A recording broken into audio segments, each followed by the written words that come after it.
Break के बाद एक बार फिर से आपका स्वागत है। तो आइए वैद्य जी से और जानकारियां हासिल करते हैं। तो वैद्य जी, आपने जैसे बताया बहुमूत्रता के कारण, लेकिन और क्या क्या कारण हो सकते हैं बहुमूत्रता के? बहुमूत्रता के कुछ कारण जैसे कि प्रोस्टेट ग्लैंड्स का बढ़ना, मुख्यतः हमारे आम इंडियंस में 50 के बाद प्रोस्टेट ग्लैंड्स बढ़ी जाते हैं। ये आदमियों में समस्या होती है और हम लोग खान पीन पर इतना ध्यान नहीं देते, जिसके कारण हम समय से पहले बूढ़े होने लगते हैं। मैं कई बार कहता हूँ कि हम लोग अपने अंदर और अंग्रेज़ों के बच्चों के अंदर तुलना करें तो अंग्रेज़ों के बच्चे समय से पहले जवान हो जाते हैं, लेकिन हम लोग समय से पहले बूढ़े भी हो जाते हैं। उनकी फिजिक में और हमारी फिजिक में ये अंतर है, वो लोग जिम बहुत करते हैं, मेहनत करते हैं। हम लोग इस चीज़ से अभी तक बचे हुए थे, लेकिन अब थोड़ा सा लोगों में रुझान चेंज हुआ। जब हमारी बॉडी की मसल्स वीक पड़ने लगती हैं तब भी ये दिक्कत आती है। इसके लिए मैं छोटा सा एक प्रयोग बताता हूँ। ग्वार की फली सब खाते हैं, आती है गर्मियों में।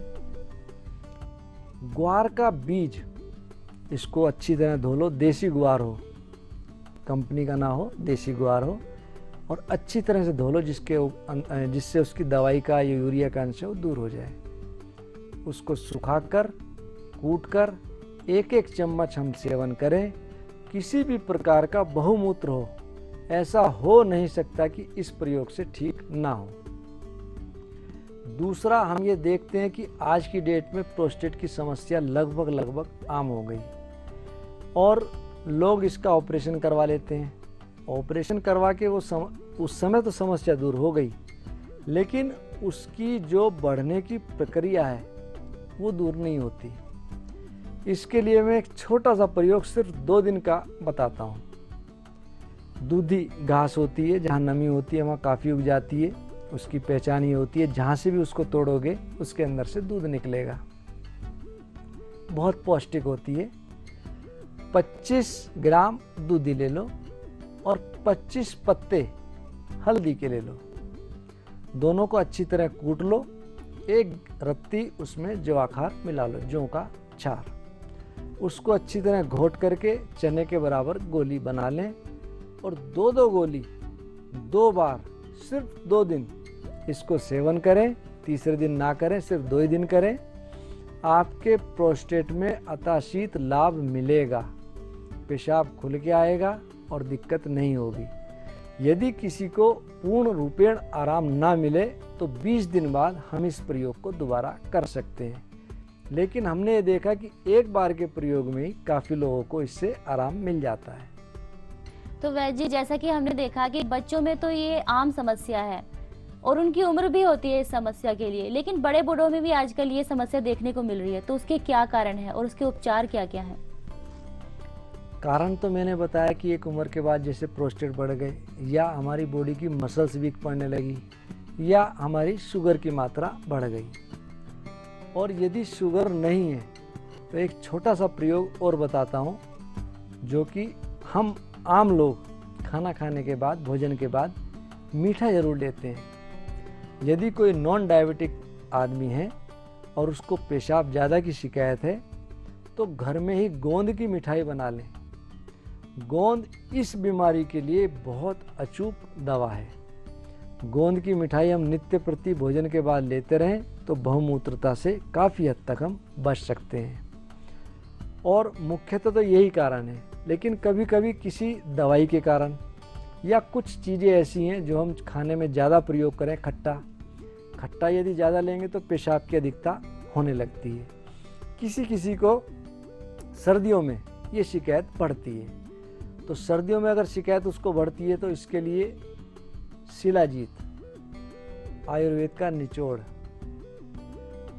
सब कुछ अगर हम आयुर्वेद में देखें तो दूध के बाद दही के बाद मक्खन और मक्खन के बाद घी के बाद कुछ नहीं।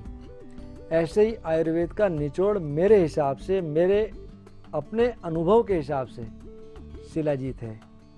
ऐसी कोई बीमारी नहीं है जो इससे दूर ना होती हो। एक बूंद दिन में 1 या 2 बार हम शिलाजीत का सेवन करें तो काफ़ी हद तक हम यूरिनरी सिस्टम की जो बीमारियां हैं उनसे दूर रह सकते हैं। इस बीमारी का एक कारण बीपी का ज़्यादा होना, ब्लड प्रेशर ज़्यादा होना भी है। बीपी जब लंबे समय से हाई रहने लगता है तो ये दिक्कत बन जाती है। तो अगर बीपी हाई है तो हमें उसका इलाज भी करना चाहिए। और बीपी के लिए मिर्च मसाले नमक कम से कम लें, घूमना रखें, हरी सब्जी ज़्यादा लें, मानसिक तनाव से दूर रहें। तो ये जो इनके साइड इफ़ेक्ट्स हैं, बहुमूत्रता इत्यादि, इनसे हम बच सकते हैं। तो वैद्य जी, इसी कड़ी में हम आपसे एक छंद सुनना चाहेंगे। मूत्र वेग धारण को ककड़ी बीज सीता घिसी प्यावे, क्षीर नीर सम भाग फेंटी कर, दूध वच पिसी बच पियावे, मिश्री ईक मुलहटी को, रस पे संग देई पिलाई, बहुमूत्रता इस योग से दूर होई बताई। तो दोस्तों, जैसा कि आपने देखा, वैद्य जी हमें अपने छंद के द्वारा बहुत सी समस्याओं का निदान दे देते हैं। लेकिन अगर आपके पास है कोई सवाल तो आप हमारे वैद्य जी से सीधे बात कर सकते हैं। उनके फोन नंबर्स कार्यक्रम के दौरान फ्लैश होते रहते हैं। तो वैद्य जी, आपकी एक पेशेंट हमारे साथ जुड़ चुकी हैं। हमारी टीम उनके पास पहुंची। सैन बाला नाम की है, उनके पैर में कुछ समस्या थी। आइए देखते हैं उनकी क्या समस्या थी। मेरा नाम सरोज बाला है। मैं रोहिणी दिल्ली में रहती हूँ। ऊपर का मेरा फ्लोर है और मेरे पे जीने चढ़ते हुए मेरे को बहुत दर्द होता था। हाथ रख के मैं जीना चढ़ती थी। फिर मेरी कमर में भी प्रॉब्लम थी। यहाँ पर थोड़ा सा दिखाया तो उन्होंने बहुत टेस्ट बताए। फिर उन्होंने रंगीन एक्सरे वगैरह भी किया था। लेकिन फिर थोड़े दिन इलाज किया। फिर हम बाई चांस हरिद्वार घूमने के लिए गए। फिर हमने वहाँ पर जहाँ मेरे हस्बैंड ने दिखाया, फिर मैंने वहीं पर दिखा दिया। मेरे को 1.25 महीने में आराम हो गया है। अब मैं बिल्कुल ठीक हूँ। मेरे को कोई दवाई की ज़रूरत नहीं है। उनका मैं धन्यवाद करती हूँ, उन्होंने मेरे को ठीक किया। तो वैद्य जी, हमें इनके बारे में बताइए, क्या समस्या, किस तरह से आपने इनकी समस्या का निदान किया? इनको क्रोनिक अर्थराइटिस की दिक्कत थी। पैरों में सूजन थी और घुटनों से, बैठने से, चलने से लाचार थी। और सूजन के कारण थोड़ा सा खड़े होने पे भी इनको बहुत दिक्कत होती थी। इनको लगभग 9-10 महीने पहले मैंने इनका इलाज शुरू किया था।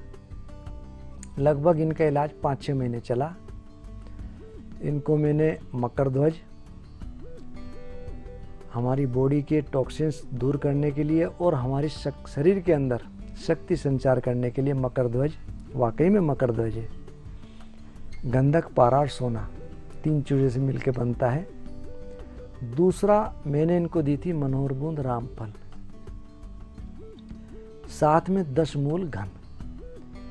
इसके सेवन से इनकी अर्थराइटिस धीरे धीरे कम हुई और नियमित प्रयोग से दवाई इनकी नियमित चली। कैल्शियम की कमी थी, प्रवाल पंचामृत इनको साथ में दिया। और रासना सप्तक क्वाथ, बहुत छोटा सा प्रयोग है लेकिन गुणी बहुत है, इसका प्रयोग करवाया। धीरे धीरे धीरे रासना सप्तक क्वाथ के अंदर 7 चीज़ें हैं। गोखरू भी है, रासना भी है, पुनर्नवा भी है। पुनर्नवा सूजन उतारता है, रासना दर्द शांत करता है, गोखरू मूत्रल है, सौंठ। इन चीज़ों के मिश्रित मैंने इनको क्वाथ का भी सेवन करवाया। धीरे धीरे धीरे इनका वायु शमन हुआ, वायु दोष दूर हुआ और इनकी अर्थराइटिस आज की डेट में बिल्कुल ठीक है। तो जब ये आपके पास आई थी, इनकी क्या स्थिति थी और आपने क्या क्या ट्रीटमेंट दिए? ये लगभग चलने से लाचार थी, चला इनसे जाता नहीं था, रिगड़ रिगड़ के चलती थी। और अभी मैंने आपको बताया कि इनको मैंने ये चिकित्सा करी और नियमित रूप से इन्होंने दवा सेवन की। और मैं हर एक को कहता हूँ कि कोई आयुर्वेदिक दवा अगर करे, नियमित रूप से करे, ऐसा हो नहीं सकता कि उसमें रिजल्ट ना मिले। एक लोगों में ये भ्रांति है कि आयुर्वेद थोड़ा समय लगाती है। मैं इस टीवी के माध्यम से आप सभी को ये कहना चाहूँगा, एलोपैथिक में इन बीमारियों का इलाज नहीं है। लोग सालों इस बीमारी में एलोपैथिक दवाई खाते हैं लेकिन उबते नहीं। और आयुर्वेदिक दवाई खाने के बाद 10 दिन बाद वो ये सोचते हैं कि हमको पूरा आराम नहीं मिला, हम ठीक नहीं हुए।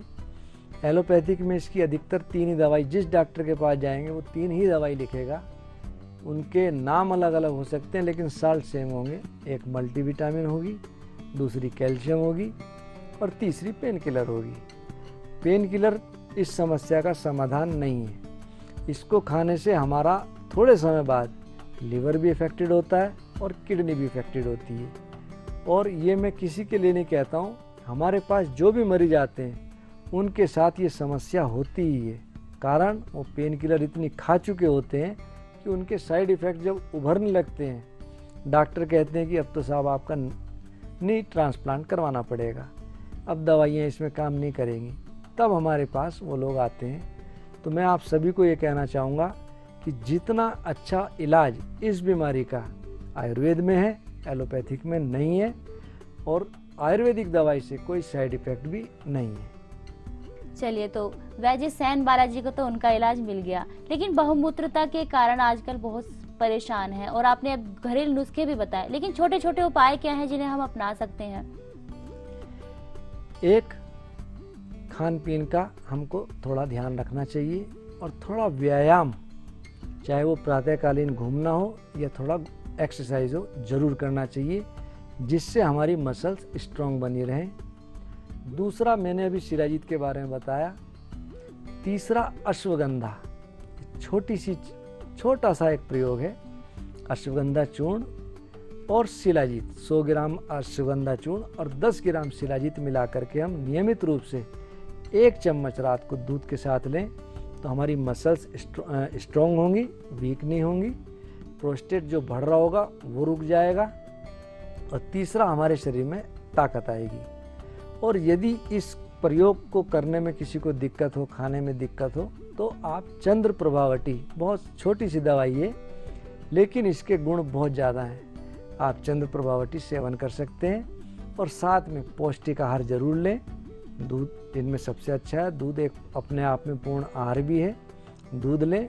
सर्दियों के समय में छुआरा है, छुआरा बहुत अच्छी चीज़ है, पौष्टिक भी है और मूत्रेंद्रिय के लिए बहुत ज़्यादा अच्छी चीज़ है, मसल्स स्ट्रॉन्ग करेगा। छुआरे का सेवन करें, खजूर का सेवन करें और साथ में खट्टा, तला, मिर्च, मसाले इनको दूर रखें। दर्शकों, जैसे आपने देखा कितनी महत्वपूर्ण जानकारियां हमें वैद्य जी ने दी हैं। इसी के साथ अगर आपके पास है कोई भी सवाल और आप चाहते हैं उसका निदान, तो आप हमारे वैद्य जी से बात कर सकते हैं। हमारे वैद्य जी के फोन नंबर्स कार्यक्रम के दौरान फ्लैश होते रहते हैं। और अगर आप उनसे व्यक्तिगत रूप से मिलना चाहते हैं तो उनका पता है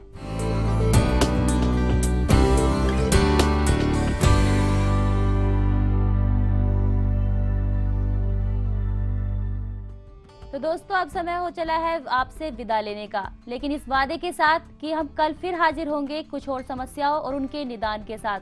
तब तक के लिए दीजिए हमें इजाजत। नमस्कार। नमस्कार।